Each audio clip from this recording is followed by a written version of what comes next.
नमस्कार दोस्तों, मैं राहुल शास्त्री स्वागत करता हूं आपका ज्योतिष सिखाने की श्रृंखला को जारी रखते हुए। आज हम चर्चा करेंगे तुला लगन के अंदर सूर्य देव का प्रभाव।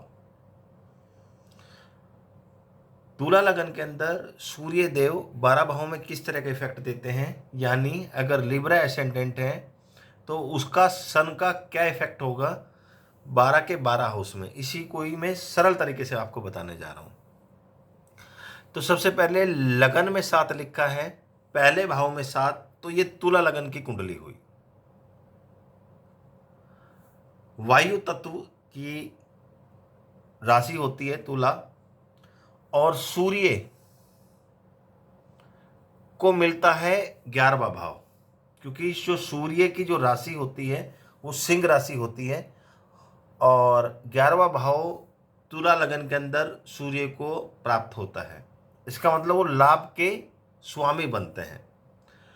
तो किस तरह के रिजल्ट देंगे, देखिए तुला लगन के अंदर सूर्य को बाधक माना गया है। तुला लगन के अंदर वो पूर्ण रूप से कारक नहीं माने जाते, बाधक माने जाते हैं। बट अगर उनका प्लेसमेंट अच्छा है तो सूर्य निश्चित रूप से आपको फायदा भी देगा।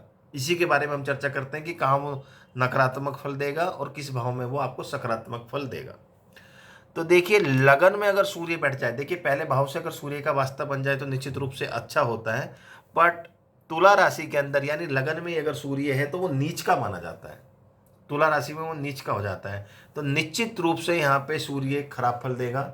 मानसिक रूप से परेशान, हताश, निराश, भोगी, दुखी, लाभ में दिक्कत, सरकारी महकमे से परेशानी, पिता का पूर्ण रूप से लाभ नहीं, विटामिन डी, नेत्र संबंधित दिक्कत, स्पाइनल और कहीं ना कहीं हड्डियों को लेकर परेशानी, स्वास्थ्य को लेकर दिक्कत, एक बार अपमान होने का योग बनता है, वैवाहिक जीवन में दिक्कत बनता है, जिंदगी के अंदर निश्चित रूप से संघर्ष देखने को मिलता है।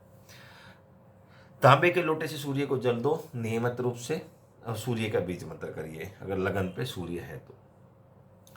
हालांकि अगर वो पूर्ण रूप से परम उच्च का नहीं है तो फिर इतने घबराने वाली बात नहीं है, पर यहाँ पे तांबे के लोटे से सूर्य को जल देना और गेहूं का दान करना और सूर्य का बीज मंत्र करना अनिवार्य है।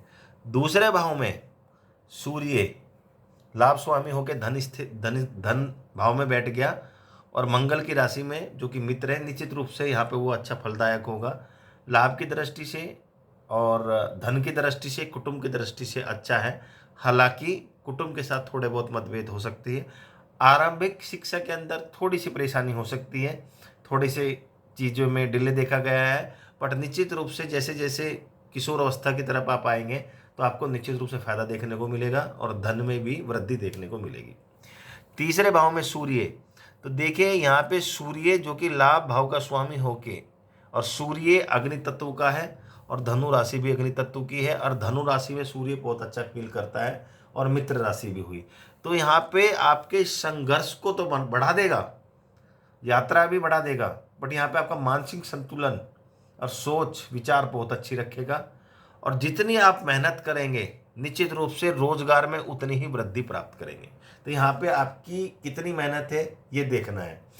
सूर्य धनु राशि का है, और अगर मंगल अच्छा है कहीं पे भी अपनी राशि में या केंद्र त्रिकोण में शुभ ग्रहों से दृष्ट है, तो निश्चित रूप से आपको सरकारी नौकरी के भी योग बनते हैं प्रशासनिक सेना में। इसी के प्रकार अगर गुरु बृहस्पति बहुत अच्छा है तो फिर आपको एजुकेशन संबंधित सरकारी नौकरी के योग बनते हैं। इसी प्रकार कुंडली के अंदर अगर बुध बहुत अच्छी स्थिति में है तो आपको बैंकिंग क्षेत्र में सरकारी नौकरी के योग बनते हैं।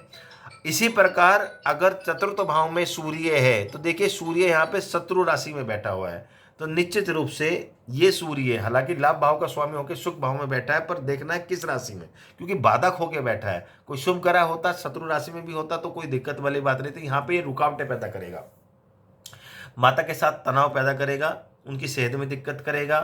थोड़ा यहाँ पे व्यक्ति को जब उम्र बढ़ जाए तो कहीं ना कहीं आर्टरी या फिर हम कह सकते हैं हृदय संबंधित भी दिक्कत देखने को मिलती है। हालांकि अगर शनि ज़्यादा पीड़ित है तभी ये संभावनाएं ज़्यादा होगी, पर यहाँ पे सूर्य रुकावटों में निश्चित रूप से दिक्कत पैदा करेगा और रोजगार में भी थोड़ी सी स्थिति अप्स डाउन्स देखने को मिलती है।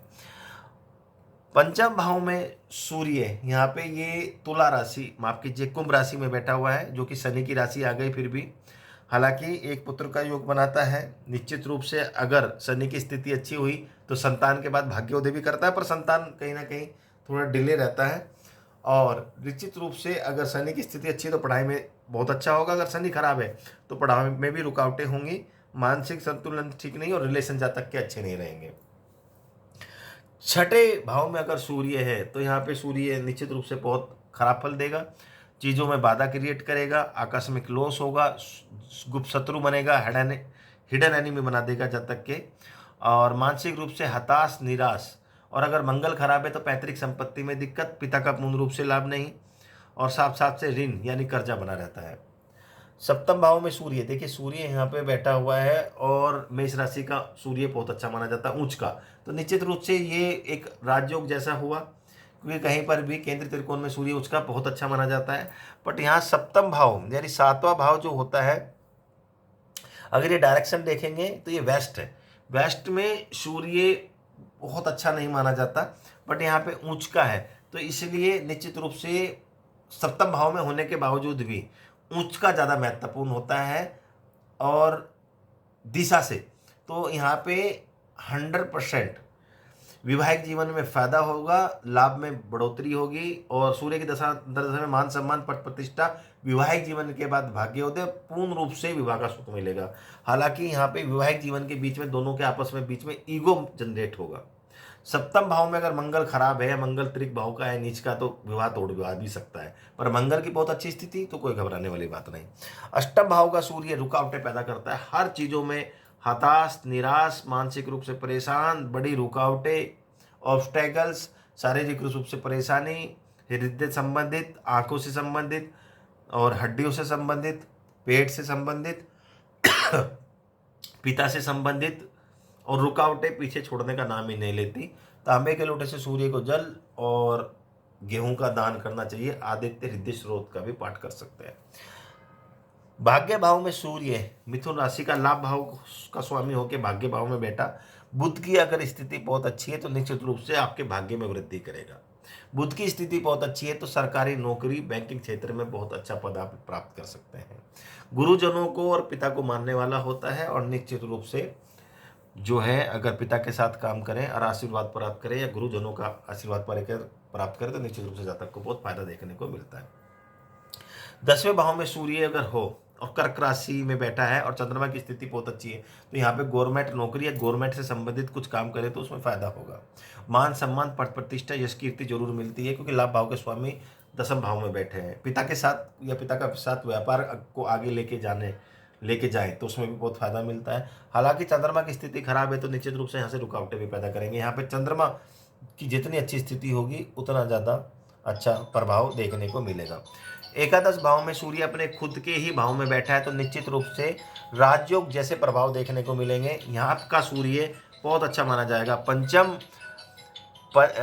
एकादश भाव में, तृतीय भाव में सूर्य बहुत अच्छा फल देगा, लाभ भाव में भी सूर्य बहुत अच्छा देगा, सप्तम भाव में काफ़ी हद तक बहुत अच्छा फल देगा। हालांकि यहाँ पे उच्च का है, पर यहाँ पे सप्तम भाव वैवाहिक जीवन की दृष्टि से थोड़ा ईगो बनाएगा। इन सभी भावों में सूर्य बहुत अच्छा फल देगा, 100% आपको बहुत अच्छे फायदे देखने को मिलेंगे। 12वें भाव में हानि करेगा तो मन की हानि, पिता के संबंधित लाभ नहीं, चीज़ों पे खर्चे, ऑब्स्टेकल्स, और शनि बैठ गया या मंगल की स्थिति खराब है तो कारावास भी करा सकता है। तो दोस्तों मेरी वीडियो अगर अच्छी लगी तो लाइक करना, चैनल को सब्सक्राइब करना मत भूलिएगा। धन्यवाद।